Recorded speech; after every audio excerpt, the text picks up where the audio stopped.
Cinema é um projeto de extensão da Universidade Federal de Sergipe e ele funciona com uma exibição de filmes e sequência de debates. E hoje a gente na verdade estava num ciclo de cinema e juventude contemporânea brasileira. E aí a gente teve que fazer essa pausa no ciclo, devido à morte do Eduardo Coutinho. Na verdade a gente fez essa parada porque o Eduardo Coutinho é uma figura importante para o cinema nacional, considerado um dos maiores documentaristas da história, do Brasil, sequer do mundo. E aí Ana Ângela, junto com os alunos que fazem parte do grupo do Cinemais UFES, a gente resolveu dar uma parada. No caso hoje a gente exibiria Sonhos Roubados. E aí hoje a gente vai estar substituindo pelo Edifício Master, que é um dos filmes mais consagrados do Coutinho, junto com o Jogo de Cena, que abre Marcado para Morrer. Eu acho que é muito importante essa homenagem no sentido da tragédia que ocorreu domingo passado, não é? Uma coisa inusitada e absurda, em certo sentido. E o Eduardo Coutinho, como um dos grandes nomes do cinema brasileiro, pode-se dizer, né, principalmente do documentário brasileiro, né, como um dos grandes nomes do cinema novo, né, desde os anos 60, sua obra se coloca fundamental no sentido de criação de uma linguagem própria, né, no documentário, né, que nada deve a outras concepções estéticas, né, mesmo fora do Brasil. Então eu acho o nome dele fundamental e essa homenagem que o Cinemais UFES faz passando esse documentário dele, Edifício Master, ao meu ver, é muito importante. Daqui a 15 dias esse ciclo se fecha com a exibição da realização dos alunos desse semestre, realizações, né, que tenham nascido a partir das disciplinas desse semestre. Só que aí a gente teve que fazer uma mudança urgente com infelizmente essa perda do Coutinho, e a gente resolveu que exibisse Edifício Master, fazer essa homenagem a ele, o Coutinho, que é o nosso maior documentarista, que é, na opinião minha e de muitos, graças a Deus, um dos grandes cineastas do mundo, né? E aí, para isso, assim, pra gente enriquecer o nosso debate, eu chamei o professor Romero, que vai falar depois da exibição. A partir, vai dar início ao debate com uma fala. Sendo lacônico, o cinema latino-americano deve tudo. O cinema documental latino-americano deve tudo a Eduardo Coutinho. Eduardo Coutinho é aquele que a gente deve definir como mestre do cinema latino-americano e brasileiro em particular. O legado de Eduardo Coutinho é imenso, é imenso. O Eduardo Coutinho, ele marca e demarca a ideia de documentário no Brasil com o Cabo Marcado para Morrer. Ele imprime na história do documentário brasileiro uma forma de filmar e um estilo próprio e inconfundível. No campo do documentário, Eduardo Coutinho é uma espécie de cineasta autoral. E um tema que lhe é caríssimo, a questão dos pobres e a forma como ele trabalha o tema dos pobres no seu cinema. Então, nesse sentido, Eduardo Coutinho é um dos mais geniais, extraordinários e talentosos cineastas do Brasil. A mudança da programação do Cinemais foi perfeita. Primeiro porque é um cineclube, depois porque trabalha com o cinema brasileiro. E terceiro por conta da forma trágica que ele morreu e merece ser homenageado. Essas homenagens estão acontecendo em vários lugares do Brasil. Em várias universidades, no Canal Brasil, na TV Brasil, nos jornais, uma série de artigos de jornalistas, amigos de Eduardo Coutinho e tal. Então as homenagens dessas 2 semanas, vão ser semanas muito importantes de homenagem a Eduardo Coutinho no Brasil e também na América Latina, porque é uma obra até de mudança dele. É uma obra que não foca exclusivamente em pobres, é um pessoal de classe média baixa e um prédio culturalmente interessante no Rio de Janeiro, que é basicamente bloqueado para se ver o mar. O que interessou a Coutinho são pessoas muito, digamos assim, fora do comum que moram nesse prédio. Ator desempregado, pessoas, digamos assim. Ele procurou pessoas que têm algo de extraordinário, digamos assim, no meio tido como ordinário, que seria um prédio comum, banal e etc.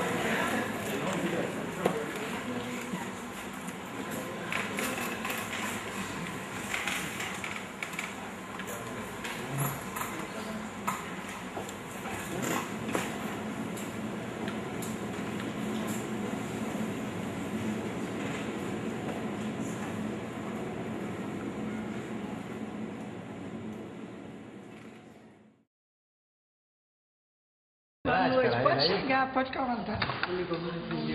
Você lembrava que era esse horário? Que a gente Lembrava, sim. Só que de neurose e de sociofobia e a aglomeração típica do vai e vem em Copacabana. E como é que foi tua infância?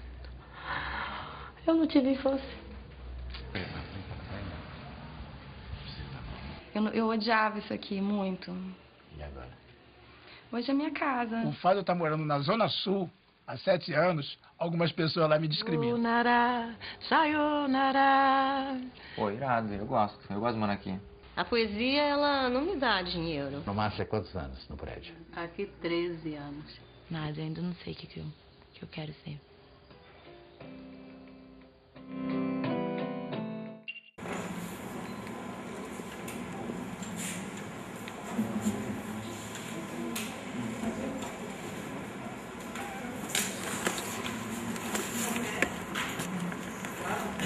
João Moreira Salles, eu achei perfeita a frase dele, num artigo que eu diria que sintetiza bem o trabalho de Coutinho. Eu pelo menos vejo isso basicamente em todos os filmes dele.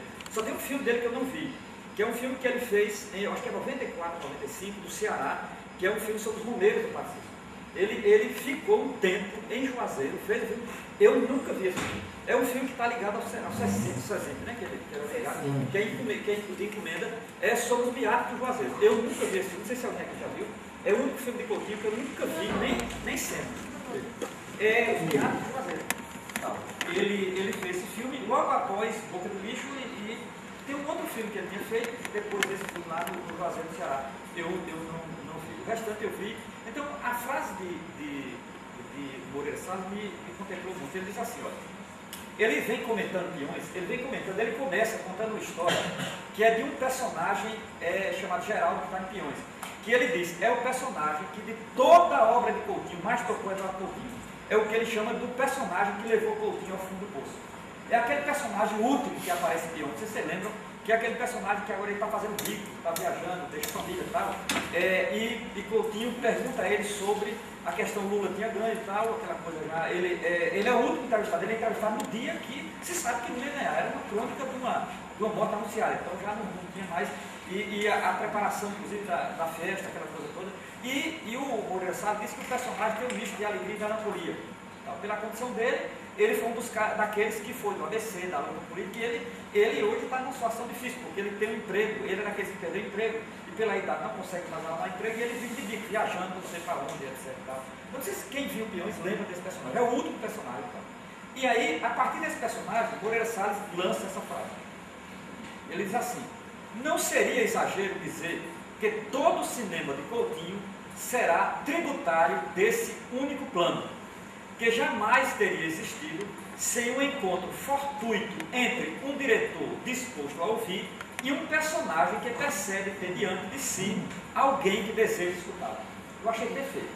Por que eu achei perfeita essa frase? Olha, eu diria que não é uma coisa fácil, a psicanálise deve lutar com isso, sei lá quantos anos luta com isso, que é exatamente essa atividade da escuta.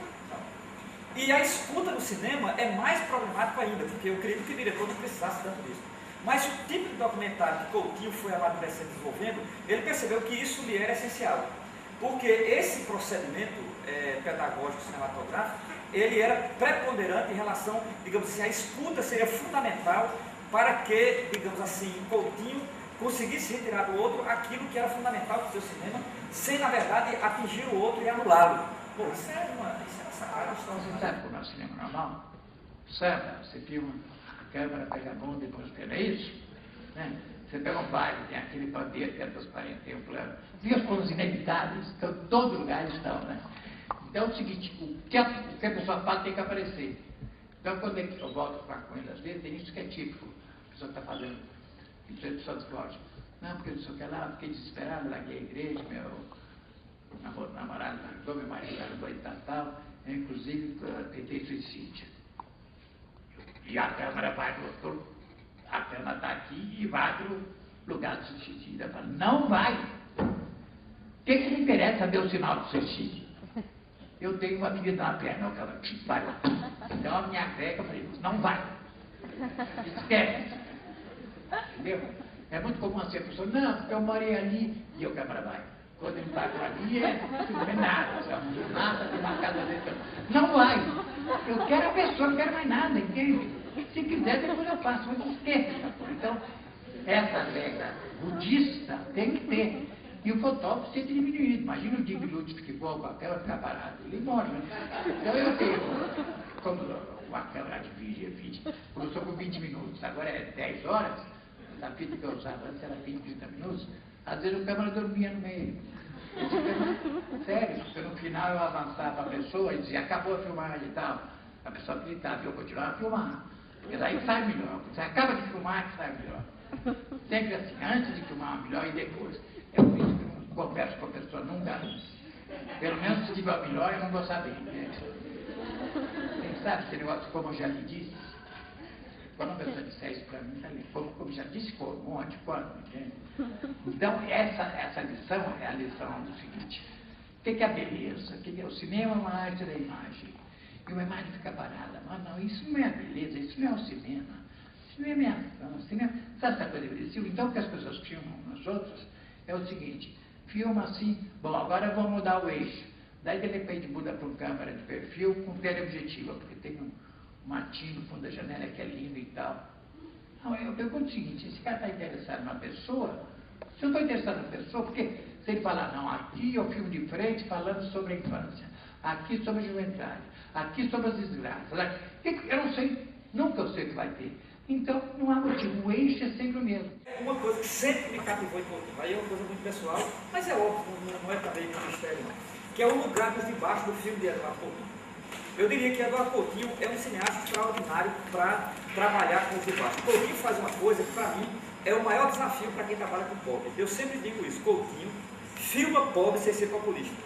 Porque, olha, filmar pobre no Brasil não é novidade. Nós temos isso desde a Vargas, então não é nenhuma novidade. Agora, filmar pobre sem ser populista, digamos assim, sem tratá-lo de maneira paternalista, idiota, tola e principalmente manipulá-lo, é muito raro no cinema brasileiro. Povo é muito, mas muito, absolutamente raro, cara.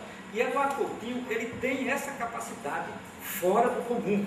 Olha, para mim, o filme mais radical dele, em termos de trabalhar com pobre sem ser populista, chama-se Boca de Lixo. Eu acho uma obra-prima. Em 50 e poucos minutos, esse homem dá literalmente um show de trabalhar com aquelas pessoas. Porque, veja bem, é difícil, marca é um pouco mais fácil.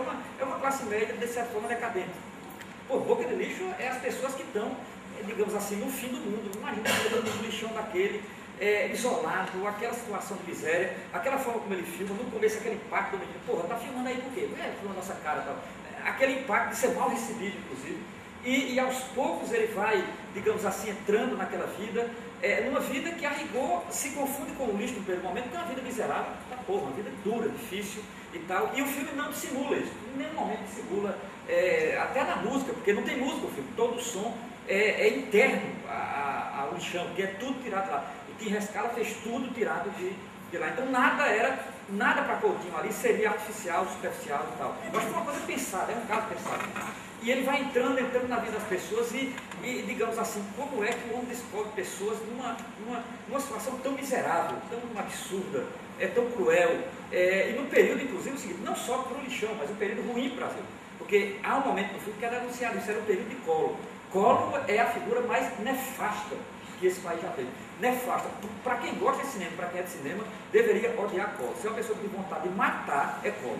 Se eu matei, porque sou cristão. Mas Collor é, para mim, a coisa mais nefasta. Então, uma das coisas mais nefastas que esse governo de Dilma Rousseff e Lula fizeram foi se aliar a esse canário. Eu acho, para mim, foi o ponto mais alto da canalista do governo do PT e tal.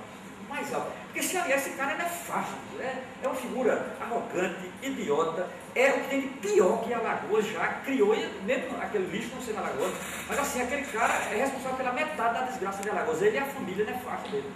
E assim, era o período daquele camarada, então você imagina, no lixão e ainda no período do governo pobre, é a realidade. A realidade do universo popular, a maioria do filme dele está nesse ambiente, e mais genialmente isso, filmar pobre sem ser populista, é uma coisa, digamos assim, fora do comum.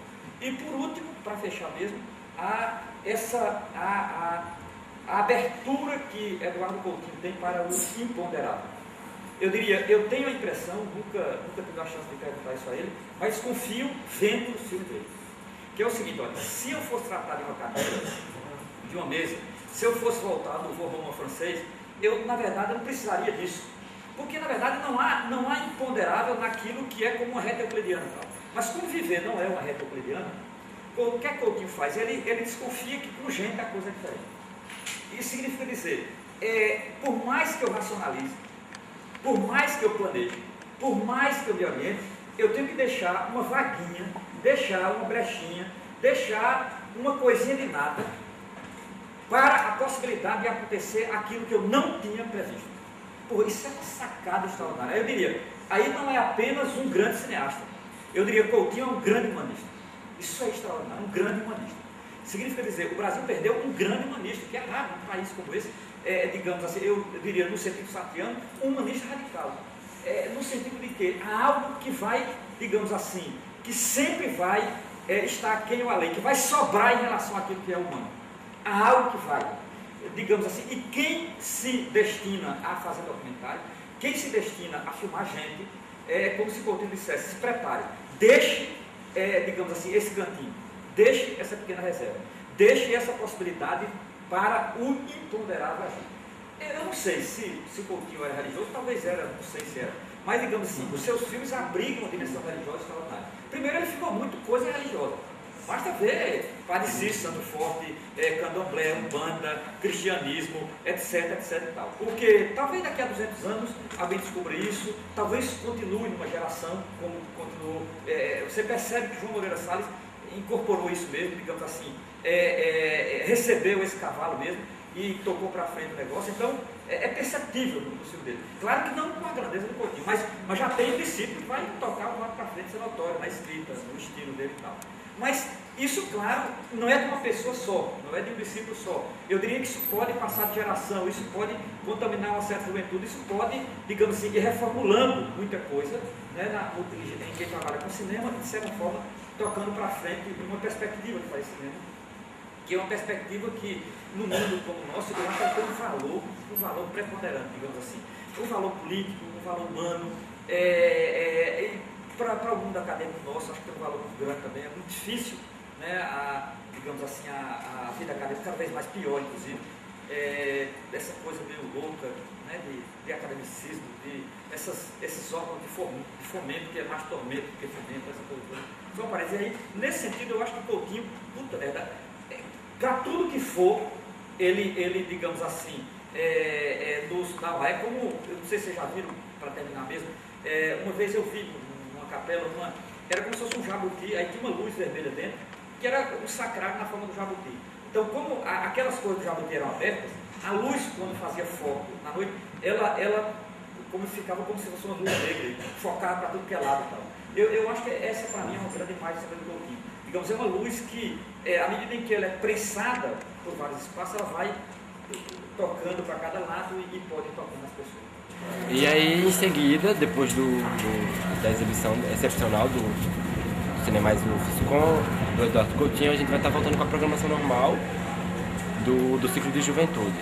E aí, em abril, na volta do recesso, no caso, no começo do próximo período, a gente vai estar com um novo ciclo, que seria sobre cinema brasileiro e ditadura militar, já que a ditadura militar brasileira vai fazer 40 anos, alguma coisa assim. 50 anos. 50 anos. Inclusive o Eduardo Coutinho também tem trabalhos, né? Será que vamos rever Coutinho nesse momento? Não sei, porque a gente ainda não decidiu quais filmes serão exibidos, mas a ideia é exibir o que é mais importante. Inclusive tem um filme sergipano feito sobre a ditadura militar em Sergipe, que vai ser produzido e talvez possa ser exibido aqui. Eu quero agradecer os professores, assim, todos vocês, alunos que estão aqui, que não é porventura, que não é aluno da UFS, que está aqui, também é muito bem recebido, porque esse é um projeto de extensão aberto a toda a comunidade. Eu quero agradecer aos professores Armando, professora Bia, que é chefe do departamento, professor Caio, que é fundamental nesse projeto. Se não fosse ele, esse projeto não existiria. É o nosso maior referencial em cinema aqui na UFS. É o Coutinho daqui. A Tatiana, o Japiaçu, que é da Letras, e o próprio Romero. Também quero registrar aqui o Arthur, que é nosso aluno formando, está aqui representando a ABD, a Associação Brasileira de Documentaristas.